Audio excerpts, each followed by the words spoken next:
Hello, ഇന്നത്തെ recipe മുട്ട വെച്ചിട്ടുള്ളതാണ്. അപ്പോൾ ആദ്യം തന്നെ നമുക്ക് ഈ ഒരു 3 മുട്ട ഒന്ന് പുഴുങ്ങിയെടുക്കാം. എന്നിട്ട് അതിൻ്റെ തോലൊന്ന് മാറ്റിയിട്ട് ഓരോ മുട്ടയും 2 പീസായിട്ട് കട്ട് ചെയ്ത് മാറ്റി വെച്ചതാണ്. ഇനി വേണ്ടത് ഈ ഒരു മുട്ടൻ്റെ മഞ്ഞ ഭാഗം നമുക്കിതിൽ നിന്ന് മാറ്റി വെക്കാം. അങ്ങനെ മഞ്ഞ ഭാഗം മാറ്റി വെച്ചത് ഇതുപോലെ ഒന്ന് സ്പൂൺ വെച്ചൊന്ന് മിക്സ് ചെയ്ത് കൊടുത്തിട്ട് ഒന്ന് മാറ്റി വെച്ചിട്ടുണ്ട്.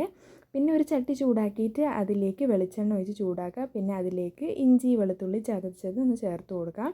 ഇതിൻ്റെ പച്ചമണം ഒന്ന് മാറി വരുന്ന സമയത്ത് അതിലേക്ക് ഒരു സവാള കട്ട് ചെയ്തതാണ്, അതും കൂടി ചേർത്തിട്ട് നല്ലതുപോലെ ഒന്ന് വഴറ്റിയെടുക്കാം. പിന്നെ ഇതിലേക്ക് എരിവിന് ആവശ്യമായിട്ടുള്ള പച്ചമുളകും കൂടി ചേർക്കുന്നുണ്ട്. ഞാനിപ്പോൾ ഒരു പച്ചമുളകാണ് ചേർക്കുന്നുള്ളൂ. ഇത് അത്യാവശ്യം നല്ല എരിവുള്ള പച്ചമുളകാണ്, അതുകൊണ്ട് ഒന്നേ ചേർക്കുന്നുള്ളൂ. പിന്നെ അതിലേക്ക് ഉപ്പും കൂടി ചേർക്കണേ, ആവശ്യത്തിന് ഉപ്പും കൂടി ചേർത്ത് നല്ലതുപോലെ ഒന്ന് വഴറ്റിയെടുക്കാം. പിന്നെ ഈ ഒരു ഉള്ളിയെല്ലാം ഒന്ന് സവാളയെല്ലാം ഒന്ന് വഴന്ന് വന്നു കഴിഞ്ഞാൽ അതിലേക്ക് ഒരു 1/4 ടീസ്പൂൺ മഞ്ഞൾപ്പൊടിയും കൂടി ചേർത്ത് നല്ലതുപോലെ ഒന്ന് വഴറ്റിയെടുക്കണേ. പിന്നെ അതിൻ്റെ കൂടെ കുറച്ച് കരിവേപ്പിലയും കൂടി ഇട്ടിട്ടുണ്ട്. പിന്നെ ഒരു 1/4 ടീസ്പൂൺ ഗരം മസാലപ്പൊടിയും കൂടി ചേർത്ത് നല്ലതുപോലെ ഒന്ന് വഴറ്റിയെടുത്തതിന് ശേഷം അതിലേക്ക് ആ ഒരു മുട്ടൻ്റെ മഞ്ഞ നമ്മളൊന്ന് മിക്സ് ചെയ്ത് വെച്ചിട്ട് ഒന്ന് പൊടിച്ചെടുത്തിട്ടില്ലേ, അതും കൂടി ഇതിലേക്ക് ചേർത്ത് നല്ലതുപോലെ ഒന്ന് വഴറ്റിയെടുക്കണേ.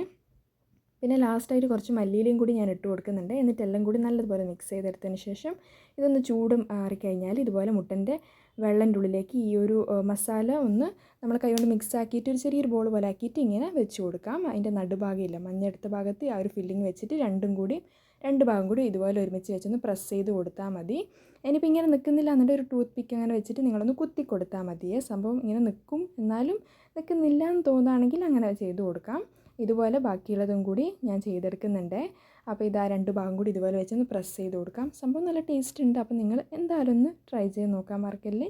വീഡിയോ ഇഷ്ടമാണെങ്കിൽ ലൈക്ക് ചെയ്യാനും ഷെയർ ചെയ്യാനും സബ്സ്ക്രൈബ് ചെയ്ത് സപ്പോർട്ട് ചെയ്യാനൊന്നും മറക്കല്ലേ.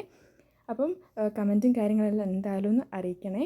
അപ്പം നെക്സ്റ്റ് ഡേ നല്ലൊരു അടിപൊളി വീഡിയോ ആയിട്ട് വീണ്ടും കാണാം. താങ്ക്